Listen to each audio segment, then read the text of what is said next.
malapit sa sikmura ang naging sentro ng ikalimang State of the Nation Address ni Pangulong Bongbong Marcos. Ang parawagin po ng Pangulo sa Kongreso, ipasa ang mga panukalang magpapababa ng singil sa kuryente at magpapalawak na exemption sa buwis. Binanggit din niya na hindi siya Pangulo ng kanyang pamilya o kaibigan, kundi ng sambayan ng Pilipino. Saksi, si Ivan Marie. Sa 1 oras at 26 na minutong talumpati, ilang beses pinalakpakan si Pangulong Bongbong Marcos sa kanyang ikalimang State of the Nation Address. Mula sa pagpapanagot sa kanyang sariling pinsan dahil sa flood control scandal na sentro ng kanyang sona noong nakaraang taon. Dumating na tayo sa punto na ayon sa Ombudsman ay malapit na ang paghain ng patong-patong na kaso laban sa dating Speaker. Hindi ako Pangulo ng aking pamilya. Hindi ako Pangulo ng aking kaibigan.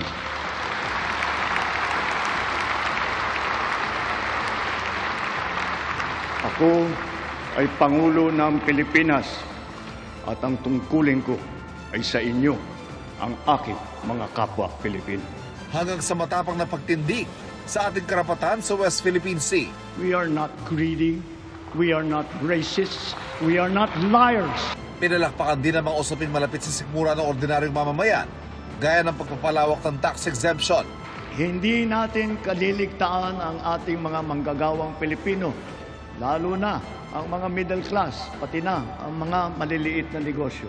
Ang nais ng Pangulo, isama sa exemption ang kumikita na hindi lalagpas sa 350,000 pesos kada taon.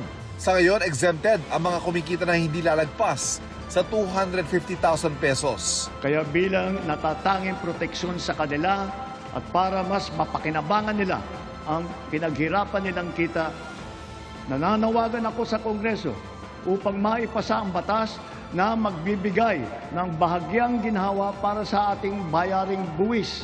Dagdagan natin ang mga manggagawang malilibre sa buwis sa kanilang kita. Isasama na natin ang mga kumikita ng hindi lalagpas sa 350,000 pesos kada taon.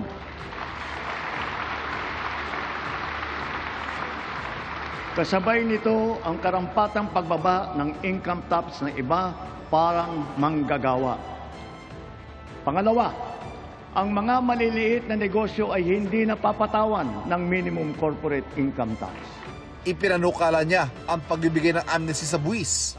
Pangatlo, para mapanatag ang loob ng taong bayan ang pagbigay ng amnesty para sa mga hindi nabayarang buwis tulad ng income tax, estate at donors tax at value-added tax.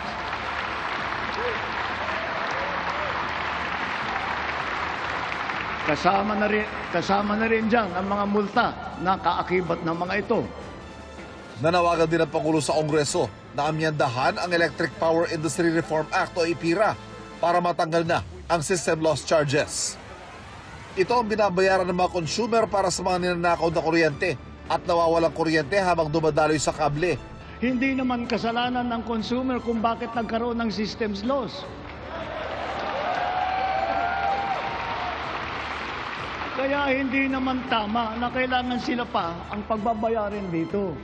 Therefore, we, the people, we demand for the immediate amendment of the EPIRA.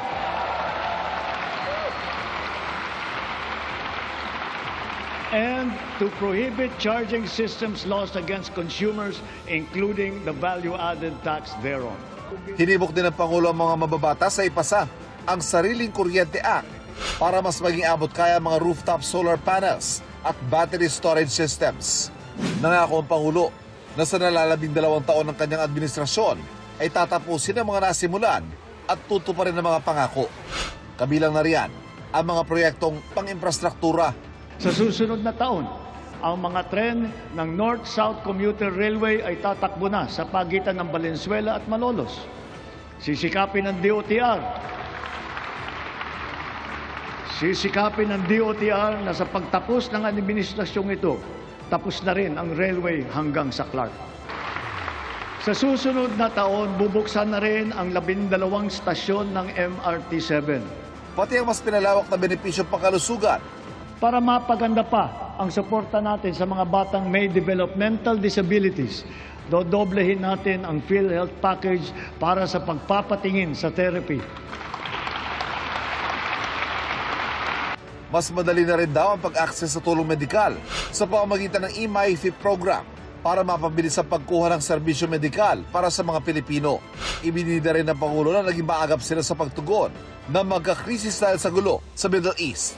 Libuang-buwan mula sumiklab ang digmaan, ramdam pa rin natin ang bigat ng mga epekto nito sa ating bansa. Hanggang kailangan, asahan ninyo na hindi titigil ang pagsuporta ng pamahalaan. Naglaan tayo ng mahigit 60 bilyong piso para dito hanggang sa katapusan ng taon.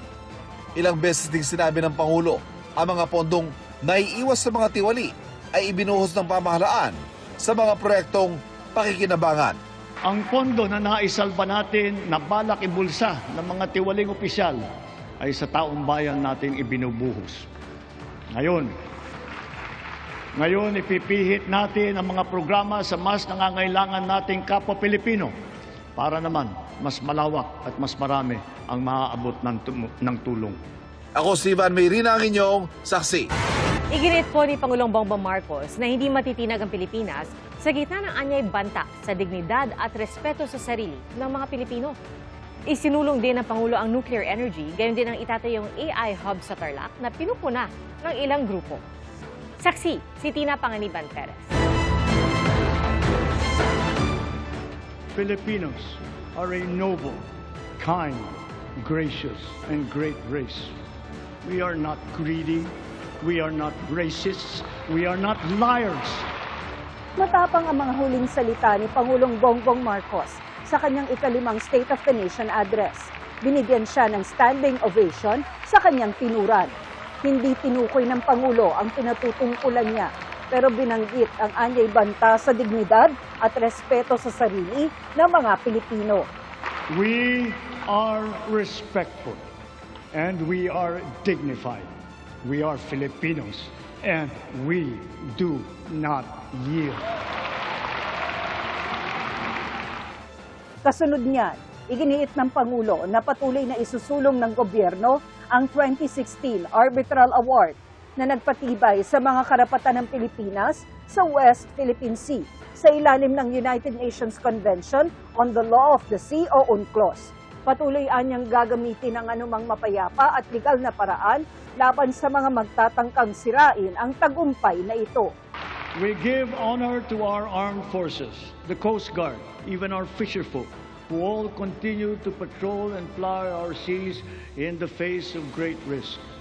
To them, we owe collective gratitude and appreciation, for it is they who give life to the letter and spirit of the Arbitral Award.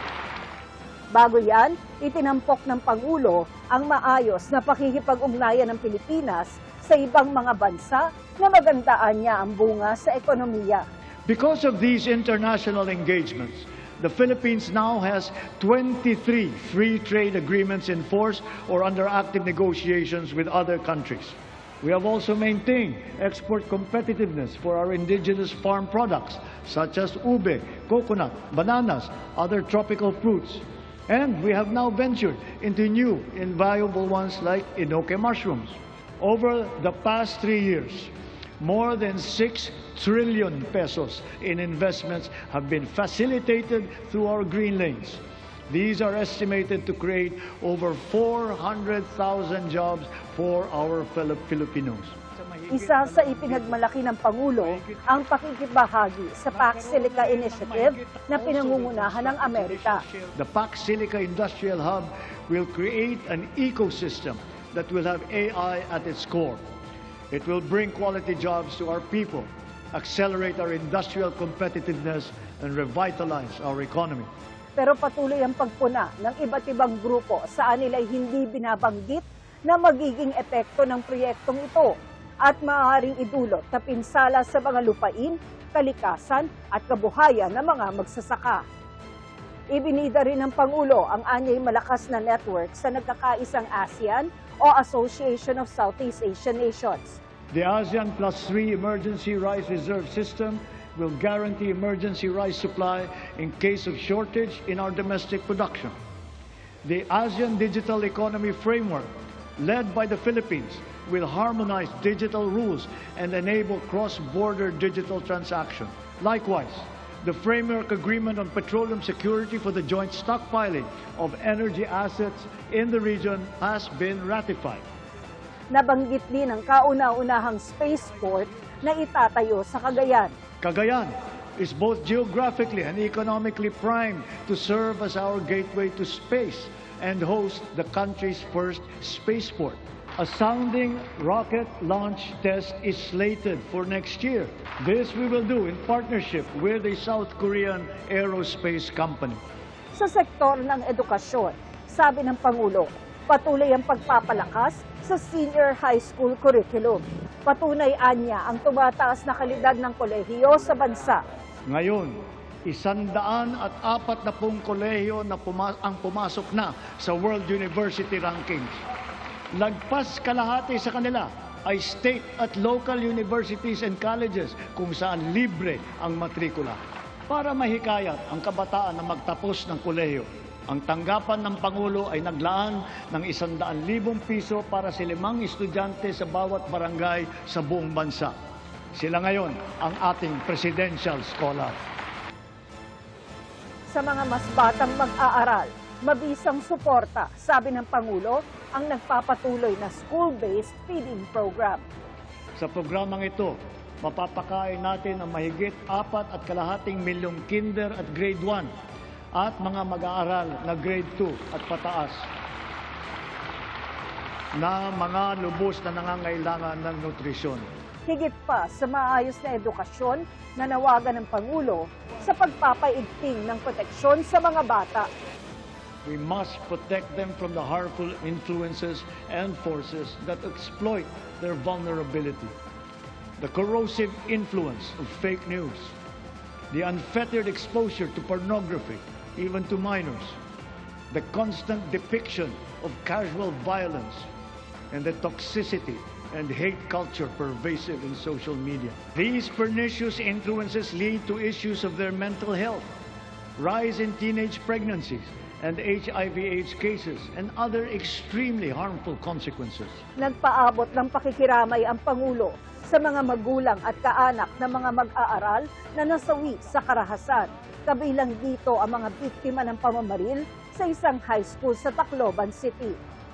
To the parents of Chris Lawrence Fabian, Joyancy Separa, and Ayesa Nicole Dazo, we are all so very proud of the unflinching bravery and heroic virtue that you have instilled in your children. They are an inspiration to us all. Their courage and their selflessness, true Filipino qualities, are the virtues that these trying times call for. Binigyang diin ng Pangulo na ang pagtutulungan ng pamahalaan, law enforcement, komunidad at Department of Education para sa seguridad ng mga paaralan. Siniguro ng DepEd na nakahanda, gumagana at alam ng lahat ang mga mekanismo at proseso sa pag-ulat sa pagtugon sa mga insidente ng bullying, pati na sa mga iba't ibang emergency. Sa tulong ng unang batch ng 10,000 school counselor associates na ipapasok natin sa mga pampublikong paaralan, ang mga anak natin ay meron ng malalapitan para sa angkop na payo sa anumang mabigat na pinagdadaanan sa kanilang isipan. Pinuri ng Pangulo ang kadakilaan ng mga guro at ibinida ang binuksang mahigit 30,000 posisyon para sa kanila. Pinangako ko nung nakalipas na SONA na walang magre-retirong guro na Teacher 1. Ngayon, mahigit 80,000 guro at school head sa pampublikong paaralan ang na-promote gawa ng ating expanded career progression. To dramatically increase the traditional annual production output of DepEd, we have activated force multipliers in addressing classroom storage, tapping the DPWH, PAGCOR, and the LGUs as additional production arms. Ipinunto rin ang mga hakbang para palakasin ang supply ng kuryente sa bansa, gaya ng mga hydrogen power plant at pagsusulong ng nuclear energy. Pushing the envelope further, perhaps it is time for us to revisit nuclear energy production. Titiyakin natin ito ay ligtas 4 of the contracts that we have so far awarded are for the production of hydrogen. Hydrogen gas will serve as a backup fuel for our power plants. Nanawagan din si Pangulong Marcos na amyendahan ang National Building Code para tiyaking handa ang mga gusali sa sakuna at Ecological Solid Waste Management Act. Sa pagtatapos ng kanyang talumpati, binigyang diin din ng Pangulo ang pagkakapit-bisik sa gitna ng anyay mga banta sa seguridad sa loob at labas ng bansa. Sa mga pang-aalipusta, hindi tayo matitinag. Sa manlulupig, hindi tayo pasisiin. Ako si Tina Panganiban Perez, ang iyong saksi. Nanindigan si dating House Speaker Martin Romualdez na handa siyang patunayan na wala siyang nilabag na batas. Kasunod po yan ang sinabi ng pinsan niyang si Pangulong Bongbong Marcos na malapit na ang paghain ng kaso laban kay Romualdez kaugnay sa flood control scandal. Saksi, si Ian Cruz. Sa unang pagkakataon, mula nang maupo si Pangulong Bongbong Marcos sa pwesto, hindi ang kanyang pinsang si late Representative Martin Romualdez ang nakaupong House Speaker sa State of the Nation Address. Itong Biyernes, inirekomenda ng Special Panel of Investigators ng Ombudsman na kasuhan siya ng plunder, graft at iba pa kaugnay sa flood control scandal. Dumating na tayo sa punto na ayon sa Ombudsman ay malapit na ang paghain ng patong-patong na kaso laban sa dating Speaker. Masakit man sa akin ito. Hindi dumalo sa SONA si Romualdez, pero sa isang pahayag, sinabi niyang masakit man ito para sa kanilang pamilya, iginagalang niya ang pahayag ng Pangulo. Hindi raw siya kailanman humingi ng pabor o espesyal na pagtrato. Sang-ayon daw siya na gawin ang tama, sumunod sa proseso at hayaan ang ebidensya na magsalita. Nanindigan si Romualdez, wala siyang ginawang anumang paglabag sa batas at handa siyang patunayan ito. Wala rin sa SONA si Vice President Sara Duterte na ngayon nasa Europa. Sabi ng kapatid niyang si Davao City Representative Pulong Duterte, kung tunay na Pangulo ng Pilipinas ang nais na ipakita ni Pangulong Marcos, mas mahalagang ipakita niya ang tapang na panagutin ang mga nasa likod ng katiwalian, ano man ang apelyido, posisyon o impluensya. Mananatili raw na kulang ang SONA hanggat di nasasagot ang mga tanong tungkol sa flood control, kontrobersya sa PhilHealth funds at Maharlika Fund. Wala pang tugon dito ang Malacanang. Bago ang SONA, ilang minority senator ang nagsabing hindi rin pupunta. Kabilang ang ate ng Pangulo na si Senadora Amy Marcos. Hindi nyo ba pakikinggan yung kapatid niyo, ma'am? Okay lang pakikinggan, yun nga lang, masama ang loob namin dahil pinapukulong, kinakasuhan ang minority. Yun lang, parang hindi ko kaya eh. You're also sama ang loob ko dyan eh. Mas ma-offend ko ang kaibigan ko na Pangulo ng Pilipinas. Kung pumapalakpak lahat, tapos ako'y hindi. Mas ma-offend siya. Pagtatayo ang lahat, bibigay ng standing ovation, sabay ako. Ayokong galun sa kanya. Kaibigan ko yun. Ako, mas preference ko siguro panoorin na lang sa TV. Baka mas komportable din yung administrasyon that way, and it's my simple way of protesting pati sa pagblablock. Ang protesta ay dahil sa pagpuntirya umano sa kanilang hanay, kabilang ang pagkulong kina Senador Jingoy Estrada at Rodante Marcoleta. Pareho silang di nakadalo sa SONA, gayon din si Senador Bato de la Rosa na nagtatago sa gitna ng hinaharap na arrest warrant ng International Criminal Court o ICC. Nagsabi ring hindi pupunta sina Senadora Pia Cayetano at Senadora Loren Legarda. Si Senador Bongo naman, ilang taon na raw hindi nagpupunta sa SONA. Ilang majority senators din ang di nakadalo, tulad ni Senate President Pro Tempore Tito Soto dahil may sakit umano, saka si Senador Ping Lacson na wala pang paliwanag sa ngayon. Ayon kay Senate President Sherwin Gatchalian, magiging katuwang ng Marcos administration ng Senado sa pagpapasa ng batas na makakatulong sa pagpapalago ng ekonomiya. We might have different philosophies, pero pagdating sa trabaho, iisa naman. So we will need the cooperation of everyone.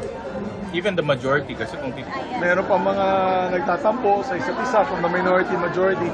Yan ang inaayos ko ngayon. Babalik ko yung ice cream diplomacy. Papakainin ko silang masarap na ice cream. Isa sa mga sisikapin daw na maipasa ng Senado ang hiling ng Pangulo na pag-amyenda sa Electric Power Industry Reform Act of 2001 o EPIRA, ayon kay Senador Erwin Tulfo na chairman ng Senate Committee on Energy.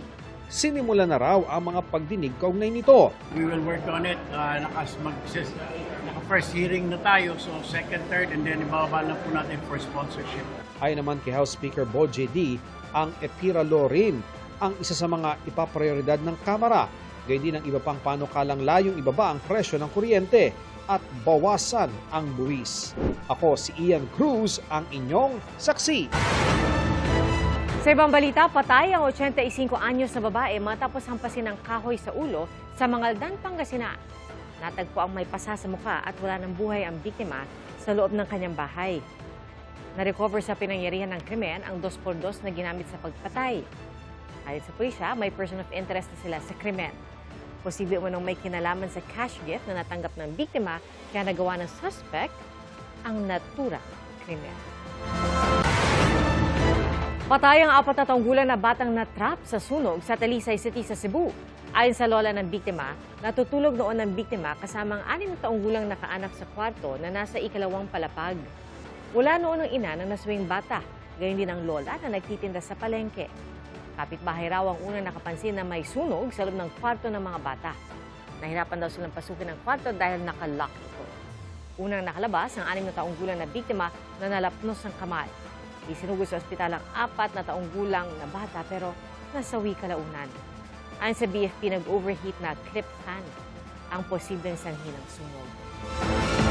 Sa gitna po ng gumugulo na paglilitis ng Senate Impeachment Court, nanindigan si Vice President Sara Duterte na hindi siya magbibitiw sa pwesto.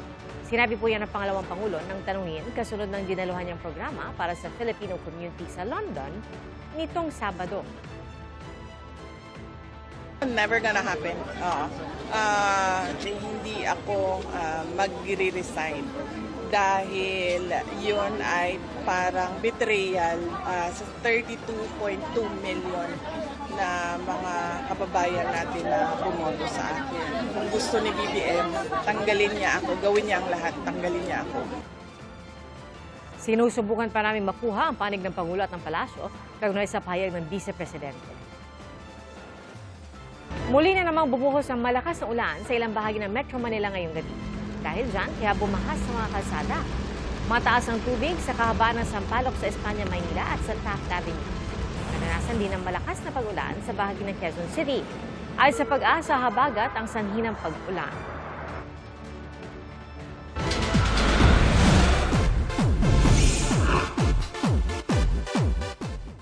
Higit pa sa love story, ang nais iparating ng View Philippines series na Love Siargao na pinagbibidahan ni Alden Richards at Nadine Lustre. Gumaganap si Alden bilang si Jao at si Nadine naman bilang Cara. Malaking bagay raw na nakatira si Nadine sa Siargao.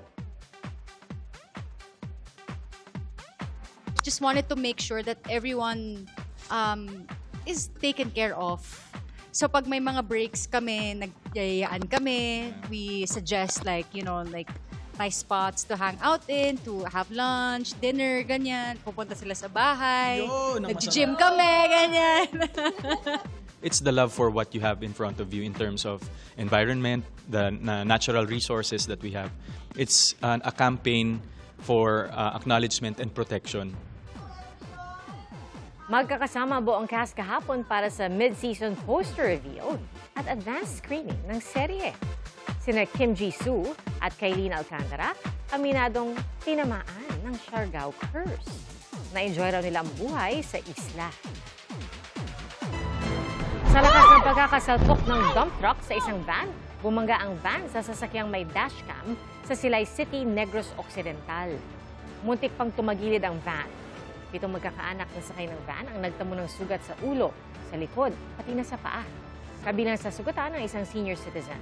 Ayon sa Silay City Police, posible na wala ng preno ang truck. Maharap ang truck driver sa reklamong reckless imprudence resulting in physical injury and damage to property. Wala pong pahayag ang driver, gayon din ang may-ari ng truck. Kapwa bumaba ang trust at performance ratings ni Pangulong Bongbong Marcos at Vice President Sara Duterte pati po sa pinakahuling survey ng Okta Research. Bumaba ng 5 percentage points ang mga nagtitiwala kay Pangulong Marcos. Mula sa 54% noong Marso, 49% ang nakuha niyang trust rating nitong Hulyo. Bumaba rin sa 47% ang mga nasisiyahan sa pagharap ng Pangulo sa kanyang tungkulin nitong nakaraang 3 buwan. 8 percentage points ang ibinaba niyan mula sa dating 55%. Si Vice President Duterte naman bumaba ng 8 percentage points ang trust rating na ngayon ay nasa 47% mula sa dating 55%. 5 percentage points naman ang ibinaba ng kanyang performance rating na nasa 45% mula sa 50% noong Marso. Ayon sa Okta Research, ang nakuhang National Trust Rating at National Performance Rating ng Vice Presidente ay ang pinakamababa sa Available Trend Series. Isinagawa ang non-commissioned survey noong July 4 hanggang 11, 2026. July 6 nagsimula ang impeachment trial ni Vice President Duterte at ikinasa ang survey sa pamamagitan ng face-to-face interviews sa 1,200 probability respondents edad 18 pataas.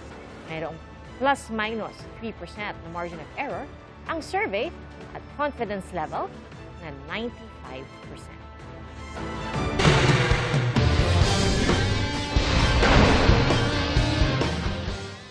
Nagtala po ng record ang 2 atletang may dugong Pilipino sa speed climbing events sa World Climbing Youth Championship sa Italy. Si Joaquin Torres ang kauna-unahang Pinoy na nagtala ng mas mababa sa 6 na segundo sa speed climbing. 5.97 seconds ang hawak niyang record ngayon. At sa female speed climbing naman, nagtala ng 8.98 seconds na record si Praj de la Cruz. Nalagpasan niya ang national record na siya rin ang nagtala noong Disyembre sa Southeast Asian Games sa Bangkok, Thailand. Parehong lumahok sa under-19 category sina Torres at De La Cruz.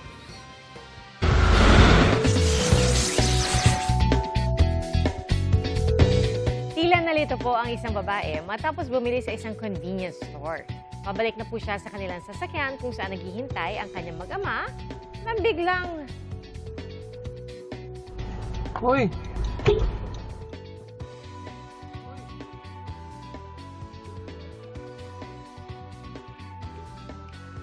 Mali! Ibang sasakyan pala na naka-hazard sa tapat ng tindahan ang sinakyan ni M. At nanlaki tuloy ang mata ng kanyang asawang si Brian habang si M napatakbo papunta sa tamang kotse at nagtawanan na lang sila dahil sa nangyari. Sobrang tutok daw kasi sa negosyo si M kaya hindi na raw nito napansin na maling sasakyan pala ang nabuksan. Pagkalis ay bumusina ulit sila para huminang paumanhin sa may-ari ng maling sasakyan na napasukan. Salamat po sa inyong pagsaksi. Ako po si Pia Arcangel. Ito ang GMA News. Walang kinikilingan, walang pinoprotektahan. Noon at ngayon, serbisyong totoo. Hanggang bukas, sama-sama po tayong magiging saksi!